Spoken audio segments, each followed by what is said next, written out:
you're expected to kind of get married. And I think that's changing now. That's why I asked you why you wanted to get married and not just to meet it. The idea of marriage, was it because that was one of the boxes you have to tick as a woman or even as a man, or is the thing that you saw your parents do and you felt that's the most secure environment for a family? Or is it because you want to have a kid, or is it because you wanted a companion? So what was the reason for you? Because I want to understand that first from your point of view.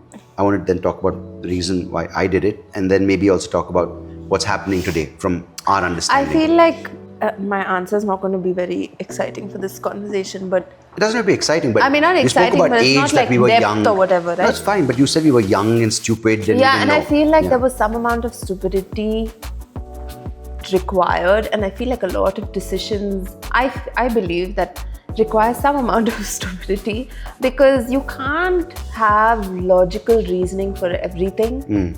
And and with this marriage, like, it also was like, I'm still young, I still don't have life figured out, but it felt fun. It felt like, okay, fine, let's spend the rest of our lives together. May not have been thought through. It may not have been like, shit, am I going to spend the rest of my life with this person? I don't know if all of that really factored into my decision making so much. I felt like it just felt right in some ways.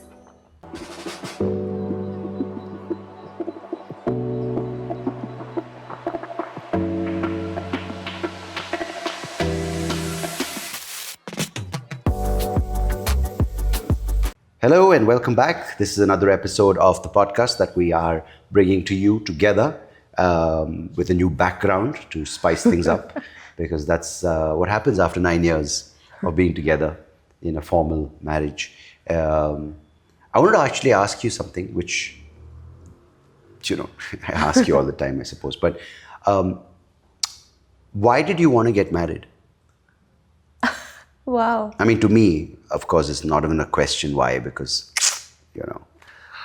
but Why did I had options, but why did you? Actually, to be very, very honest, I was very young when we got married. Not that young. Yeah, I was 26. That's not young. You don't know anything. My grandmother got 26. married when she was 9 or something. Yeah, but that's a different generation. So? But Still a at woman. 26, so the story is basically that we were in Sri Lanka and we were with his family, and I had just moved back from New York, and we were not even together physically in the same city for a long time. But of course, he missed me so much that he decided To move back to Bangalore from Bangalore? Yeah. that he decided she's the one. Yeah. And then he basically asked me to marry him on the 24th of December in 2014. Randomly, out of the blue, I did not expect it whatsoever. And then what is that pressure? Like, your parents are there. They were not there. They were there. They were in the other place. They didn't even expect. They knew, everybody knew that you were proposing. But so basically you're saying you were pressured. You wanted to please me. Yeah. Oh, yeah, sure. Okay. So I said yes. So that's how I decided to get married to you. Great. Because, of course, she was being hounded by Cornered. suitors. Yes. On the beaches of Sri Lanka. All the fishermen. Because you grew up on the streets, as you No, said, I was right? in New York. No, I had But many suitors. Right. I like how the reality and it's so fabricated, because this is really, I mean, I'd like for your own sake for it to be the truth, because, the cornered victim that you are. But Anyway, jokes so, apart. Jokes apart. Oh, I'm glad you should have said it first. Now it sounds like, what if it's not a joke? But and firstly, why would I corner you when I had so many options? I mean, don't try and save yourself now. Okay, I'm the not trying to damage save is myself. done. The reality is, now you're trying to break me, chip away at everything in my soul. But back then I was hot stuff, dude. I think you're hotter now than you were then. Wow, compliments. Wow, I didn't expect that. I'll take it though. Why do you say that? Because you're at least a little more mature. Like, just nicer Grey to be beard. around. Like, a little bit. No, So, like, okay, I so- feel like you were so Interesting. young. I was so young. We didn't know what we were doing. But that's the thing that I get confused with, right? Okay, let's just take it 2 steps back, and thanks for the compliment. When people talk about marriage, right, there's a certain age by which they tell you or not they tell you, but you're expected to kind of get married. And I think that's changing now. That's why I asked you why you wanted to get married, and not just to meet the idea of marriage. Was it because that was one of the boxes you have to tick as a woman, or even as a man, or is the thing that you saw your parents do, and you felt that's the most secure environment for a family, or is it because you want to have a kid, or is it because you wanted a companion? So what was the reason for you? Because I want to understand that first from your point of view. I want to then talk about the reason why I did it, and then maybe also talk about what's happening today from our I understanding. feel like my answer is not going to be very exciting for this conversation, but It doesn't have to be exciting, but I mean, not you spoke exciting, about but it's age, not that like we were depth young or whatever, right? That's fine, but you said we were young and stupid. And yeah, we and didn't I feel like know. there was some amount of stupidity required, and I feel like a lot of decisions, I believe that require some amount of stupidity, because you can't have logical reasoning for everything. And like and with this marriage, like it also was like, I'm still young, I still don't have life figured out, but it felt fun. It felt like, okay, fine, let's spend the rest of our lives together. May not have been thought through. It may not have been like, shit, am I going to spend the rest of my life with this person? I don't know if all of that really factored into my decision making so much. I felt like it just felt right in some ways. And I mean, we were together for quite some time, and we went through all kinds of lows in our relationship also, and we came out of that. So I think all of that kind of said, okay, Little did fine. we know that that was the beginning. I swear. But I feel like all of that kind of was like, okay, this may make sense. Like, I did want to have kids. I did like kids at that point, so maybe that is. That's why you married me. What?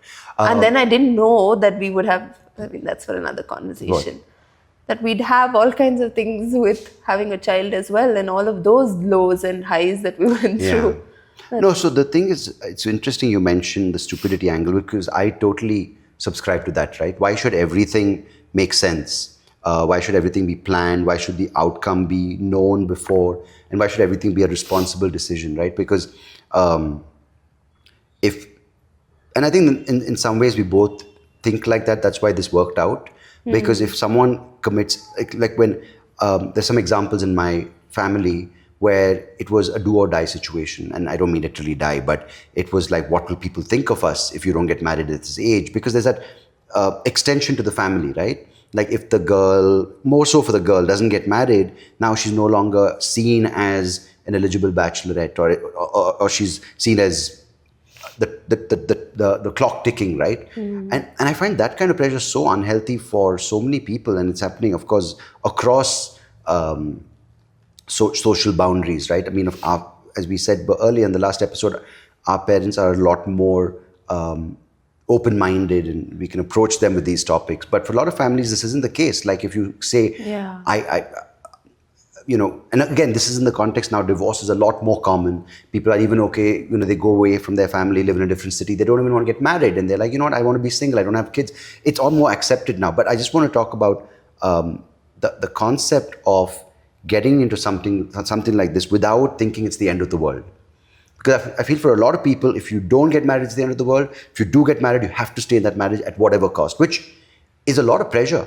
It's a lot. And especially if the transition from the arranged marriage time, where those decisions were taken away from you and you were just told this is who you'll be marrying, you better make it work, because for various reasons this institution is what has been around for years, to now where you have a choice. So I think there were years of that choice where we were not forced by our parents or by the social institution of arranged marriage, to now you make your choice, but you want to make it work. So while it was a stupid, maybe a little bit of stupidity and playfulness that determined why you want to get married, what kept you married? Sorry to cut you off there, because I wanted to bring this point. No, but that's what I wanted to talk about anyway, is yes, there is that pressure to stay in a marriage. And I feel I do put that pressure on myself. And I feel like a lot of people are not necessarily, I don't know, maybe they are, but like not necessarily feeling like they need, if you commit to a marriage, like, is it easy enough to get a divorce nowadays? Like, are people giving it everything to try to stay in that marriage or not? Like, I feel like we've been through so much, and it's required us to be quite resilient and put in a lot of work into being together, but at the same time remembering why we got into this marriage, like what about each other do we like. It's not so in depth in the sense of like, oh, this is why we're in this marriage. It is a little in-depth, I feel, when it comes to, and to answer your other point, I think it's very easy now to get, to make a case to get divorced for your own selfishness, right? So then why to stay in a marriage? See, exactly why, right? I don't have the answer. Because Companionship. there's so many points that make it more sensible to leave that person if you look at it in that way, because you're like, in fact, the reasons to leave the person sometime or leave that marriage are easier to come by than to stay in a marriage. Because you stay in that marriage, in fact, there have been times like, you know what, it's just walk away. Yeah. Everyone's happy, right? Especially when, you know, I'm 40 now, I'm 41 now, and it seems like, and I mean, when you're younger, as you get younger, in today's world of distractions, where it seems like, my God, it's the grass is green on the other side, right? Like every, you know, you see people going out in the night with different, like men and women both have become more outgoing. People are kind of hooking up easier. There are so many more opportunities to meet new people. So all those things seem so tempting when you're in that sense of being trapped in a marriage, right? Yeah. I mean, it's exciting even if you're not. Yeah, but here's my point. I'm saying marriage. when your marriage is not going well, and when you're forced to say, okay, let's look at each other individually, let's look at ourselves, and let's look at why we're together, and then you're being tempted on the other side by social media, the distractions which are happening offline, online. You're like, you're not. It's so easy to jump to the other side. But here's where there's something I've heard from some people as well who've got been through a divorce, who've got children, and now they're divorced. It's such a tempting opportunity when you're young, and the case for that marriage doesn't make sense. But, you know, say 20 years later, you thought those people who you're going to meet multiple partners, and you might have, but you're suddenly alone, and that future you envisioned when you took the decision to get divorced, for whatever reason, I'm not criticizing, I'm not judging the people who get divorced, but those things which you felt were promised to you on the other side don't come true, and suddenly you're alone. Yeah. And being alone is very is very scary as you get older. While it shouldn't be, right? Because we're born alone, we die alone. I know, I don't want to sound philosophical, but it is, right? The thing is, this is where the connection thing is so important, because being alone doesn't mean you're lonely. But when you are getting older and you don't have this core group, which is your family, right? A strong connection with your partner, a strong connection with your children, that's the foundation which you face the world with. Yeah. And if that's not strong, that's when I think the overwhelming sense of absolute loneliness creeps in. Yeah. And that's not, and as you said, we can go out and... But then again, people do say that if you are, I mean, easier said than done, but like if you are comfortable with yourself, you have your own life, you don't necessarily need a partner, or you don't need that support system or that person to rely on if you are able to enjoy yourself. So I'm feeling like, yes, there are some kinds of people that can thrive in that situation. But like if you are a people person, or if you do like spending time with being social, basically, then I feel like that loneliness can really be very hard if you don't have somebody to kind of just go back home to and chat about nothing and, you know, have dinner with, even if it's in silence, because at least there's that other social, physical being there for you at home. I think there are, of course, all kinds of people, right? There are some people who just enjoy being alone. Yeah. So I'm feeling like those are the kind of people that again, we only see them when they're... so the reason I am trying to look at the other side of that person is, you know, when we often look at people in our family, they're getting on in years, right? When they may be in their 60s, 70s, 80s, and health gives out, right? Something as simple as your body and your mind giving out on you. Being alone then doesn't really have that many benefits to it, in the sense you're put in a home, or you're put in a nursing Yeah. home or a caregiver comes in. That's it, right? Yeah. I'm not saying your husband or your wife has to, but they typically do, or your kids do. And now more and more you notice as a lot of the older population in India, their kids are abroad, or if they don't have anyone here for them, it's getting harder for them. I'm not just saying taking care, but that is one aspect of life, right? We're all going to get old, we're all going to die. But isn't the idea of getting older to be closer to the people around you? And as you provide and take care of the ones who are younger, as they get older, they take care of you. That's one thing of a case for being in a marriage, right? Or being together with your partner. But another thing is also Care for you. I mean, yeah, let's not talk about this idea of take care, but I feel you like said safety. care. Yeah, you said safety, right? But that's not the only reason, right? Like, oh, I feel safe. I'm not going to be alone. Because you can feel that, but if there's no real connection, you're living with a shell of a person who's not even going to give back or give you any investment emotionally, right? You're just two entities living together, do your own thing, and you come back and say, but we're married. Yeah, so what's the point of What's that? the point of that? Yeah, so both things, again, is it only to think? But it is a real need, right? As you get older, you want someone. But then a lot of people that say, what is the need to get married? Like, what comes under being married? Like, people living together, they'll be like, what's the point of getting married? Okay, so there's the legal side of marriage, Yeah, that's right? a different side of it. That's, okay, maybe not. But again, one is children. The other thing is your health. But why can't you have children without being married? There are certain legal things which I don't know about, because then again, it comes to custody, it comes to all these issues, which again, I'm not a lawyer, not an expert in family affairs, but I'm just saying, okay, take away the all these other frills, right? Like, why should you get married? Why can't you live in? Why do you even need a partner? All these things, and husband and wife, the patriarchy, matriarchy, all these things. But just simply speaking, when you spend time with someone over many, many years, and you change with that person, you fight with that person, as a result, you break it down, you grow, you again break it down, you grow. There's a certain bond which I think is formed, whether you like it or not, and you see this in our parents' generation, where they, in many cases it's an arranged marriage. They didn't know their partner, or they didn't know their husband. They didn't call it partner back then. They didn't know their husbands or their wives, and they still have so many issues they haven't worked through. Yeah, so I think 40 years, 50 years later, but still that bond, they will look out for each other. Yeah. So I'm saying, if you take it to So the next for me- level if you just take it to the next level where you actually like the person you get married, forget love, but even actually like the person. Yeah, I think and you're like is enough. Yeah, if it's your friend and you decide to make sure the friendship is alive through the marriage.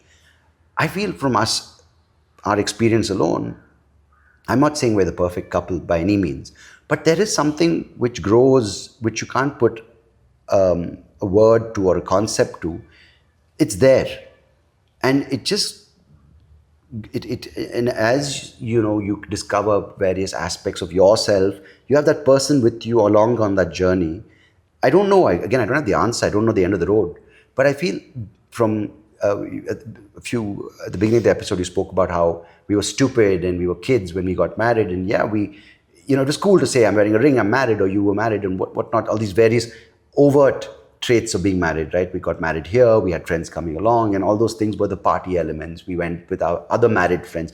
I feel now we don't meet as many people, even though we have some friends who are very close to us, but we don't feel the need to socialize as much, because we do actually surprisingly talk a lot between ourselves. Yeah. And if you don't have that, then of course you do want to meet people, and maybe sometimes you just want to be alone. But let me just move on to another point, is why don't people nowadays want to get married? Like I was reading somewhere the other day that the Gen Can I Zers... talk? I had a point for the previous Do thing you remember before. it? Yes. Okay, good then. Because otherwise you never remember. Otherwise you're going on and on. Okay, then interrupt. No. Yeah, but I interrupted and you said, hold on, 1 minute. Okay, hold on. God. No, I feel like there is that bond that forms over the years, and sometimes it's good and sometimes it's bad. For us, I feel like what has kept us going and what has kept us together is the Viagra. Joking. Okay.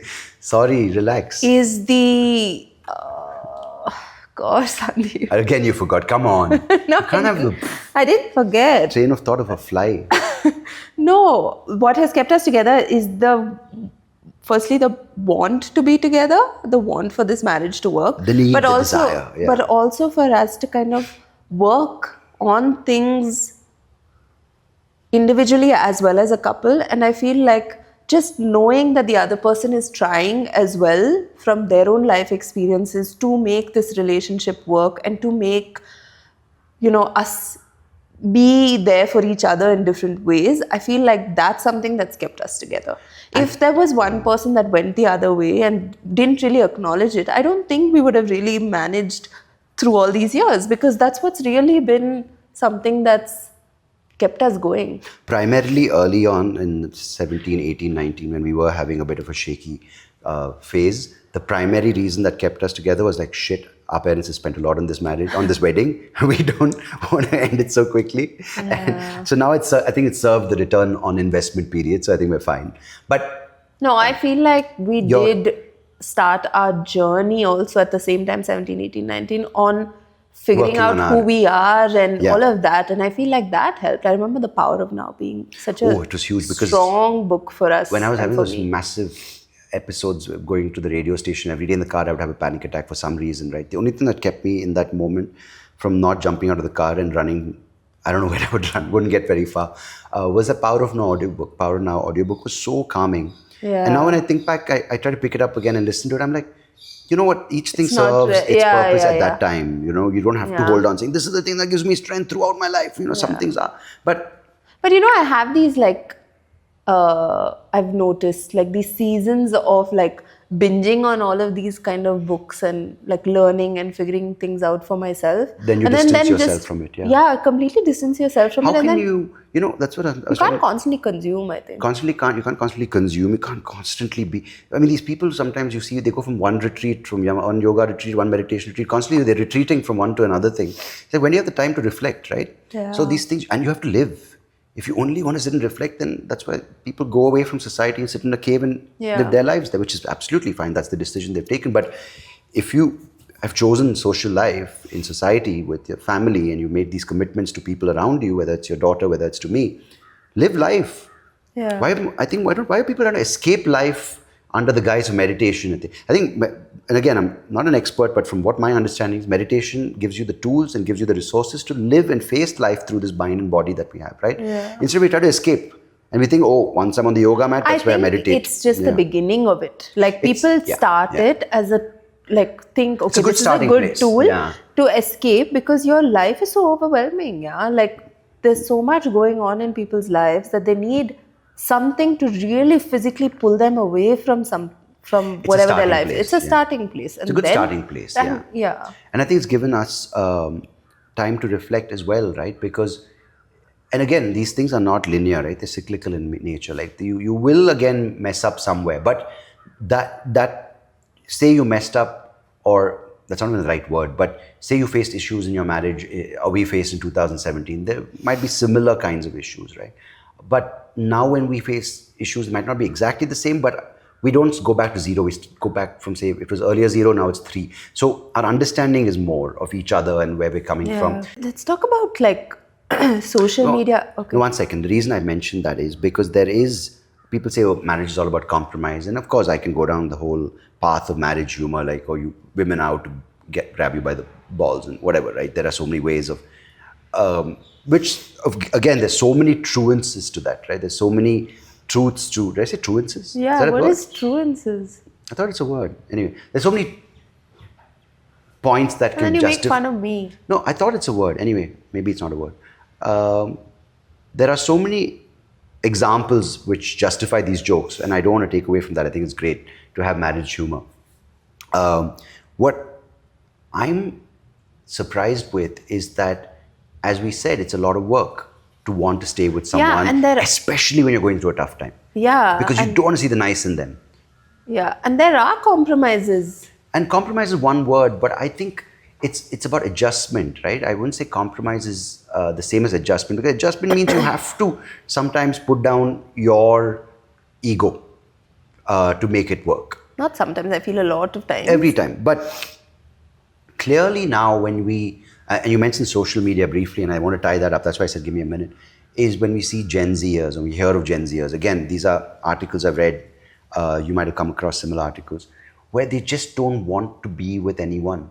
And And if you That's one part, one group of people, but there's also the slightly older group of people that who are. can't find anyone. And why can't they find someone? Because of this compromise bit that we're talking about. And You social can't- media. The distractions seem a lot more tempting than the reality No, of making hold on. adjustment. Yeah. But then that compromise bit, when you're 45 or whatever and you're trying to look for a partner, you're not able to compromise as much. You're like, Why oh 45? God. Even 35 now. People Maybe. are hard to... Because, yeah, you're Because, right. yeah, so that's what I'm saying. Like, compromise is such a large part of it because you can't always do whatever you want to do. You have to do things with the other person, for the other person. Like, there is a lot of give and take, and it's a hard thing to be in a marriage. So, like, there And are a lot of understanding, people you know, not wanting to sometimes- do that in this new generation No. that does not want to do that. Makes sense because because they want to do things just for themselves. So there's like the pendulum is swinging from our parents' generation to everything for think everyone else. Yeah, Yeah, exactly. yeah. To now the next generation. We were kind of like a little bit here and That's there. why I said it's the transition, right? From Yeah. arranged to like loving to no marriage at all. It's the same thing of like it's duty. I will do anything for my husband even if I Yeah. don't like it Yeah. too. Okay, let's try to figure it out. Like, okay, then you realize, okay, that Nivi can give more than Sandeep in this marriage on a particular day. Or Sandeep's good at, I'm good. Why am I speaking in the third person? I'm good at other things in this marriage. We understand it and there will be resistance. There will be some. And there are days that but- you can't understand. Exactly. To this other thing where I just don't do anything for anyone because I just don't have the bandwidth even for myself. Yeah. And I do feel that sometimes, like, I'm like, and actually, quite honestly, in the past few weeks, or at least the past week, not few weeks, past week, when I've not been well, Shasta's not been well, and like tending to her needs and her crankiness. And then you come and ask me questions. I'm like, why am I doing everything for everybody else but myself? Like, I'm always putting myself second. So I do feel there are some remnants from the previous generation that is kind of there. Like, I put other people before me, and I feel like I'm trying to not do too much of that, like trying to put myself first. So like, because I am a strong person and can deal with a lot of situations, I don't know if that's a good thing or a bad thing, but because I can, I feel like, okay, I'll just take it because the other person's not able to Again, deal it's personality. I don't even think it's generational hangover, if you want to call it, right? Because, yeah, there are some elements which come with conditioning. Because, again, when you think of divorce, you're like, oh my God, what will my parents' friends think? That may be there for some people, may not be there.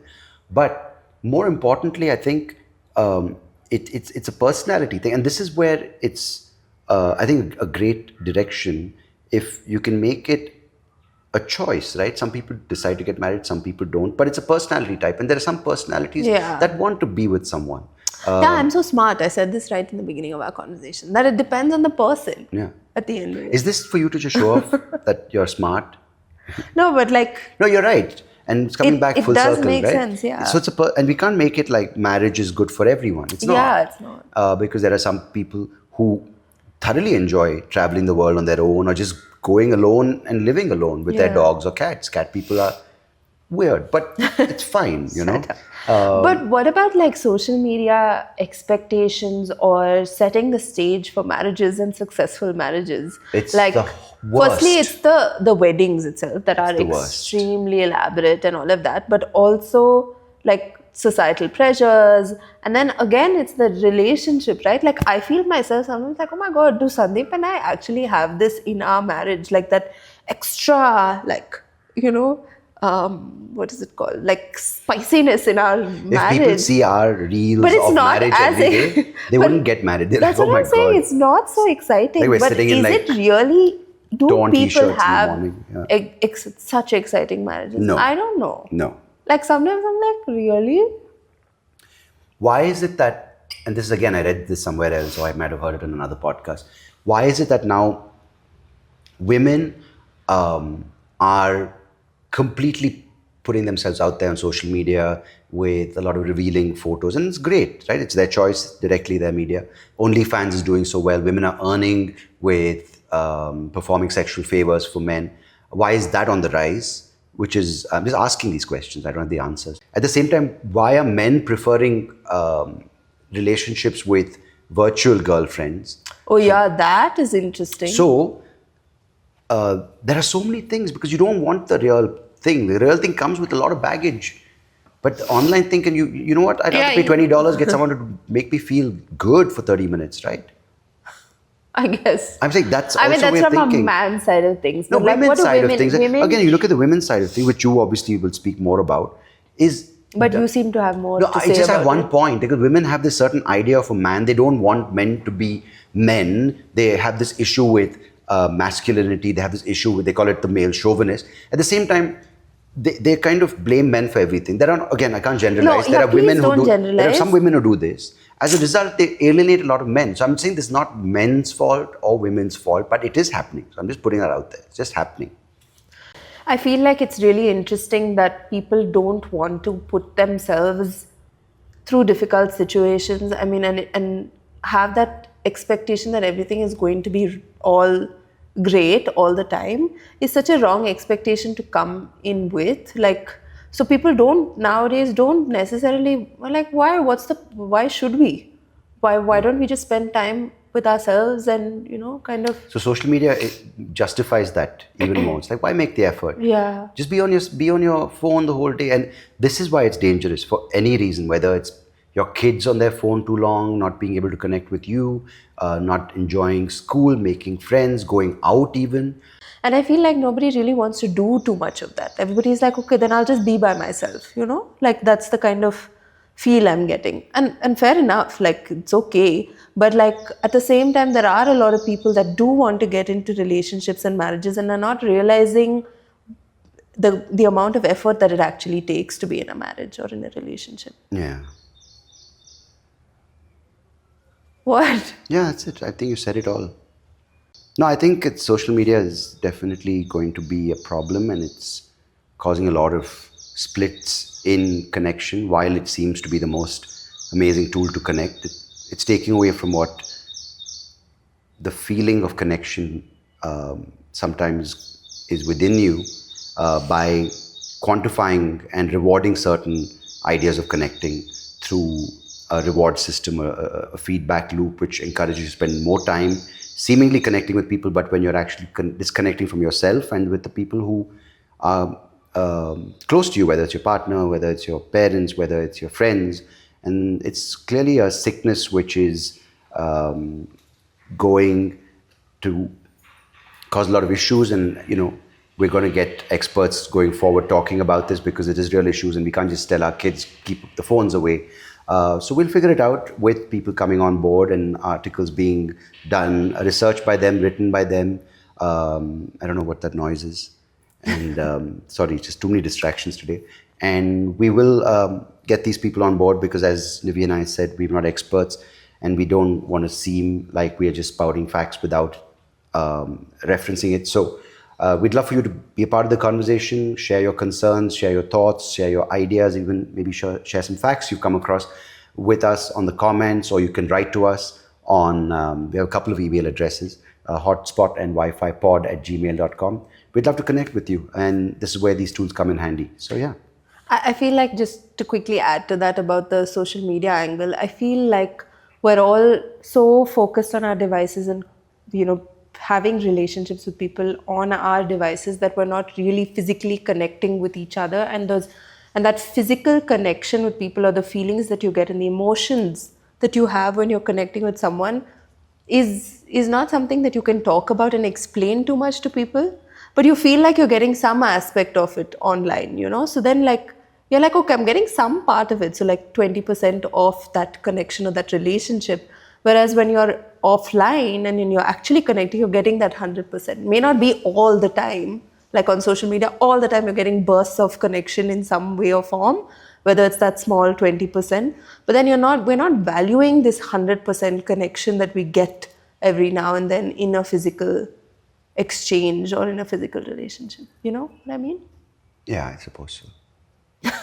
No, I don't completely understand, but I'm thinking about it. So yeah, I think these are all things which are ongoing and we'll figure it out, but we don't have the answers. We just want to share our experiences and what we think about these issues. So again, do join us and share your thoughts with us. We'd love to take this offline as well.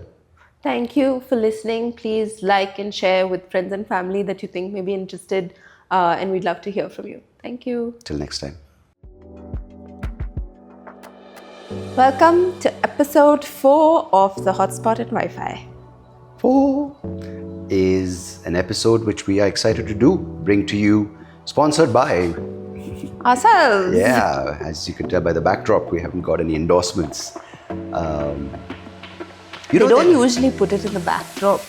Of course they do. Some of them do. Who's been in the entertainment business for longer?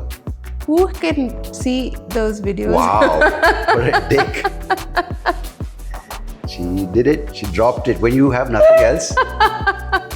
Wow. Good one. Huh? She's happy, proud of yourself.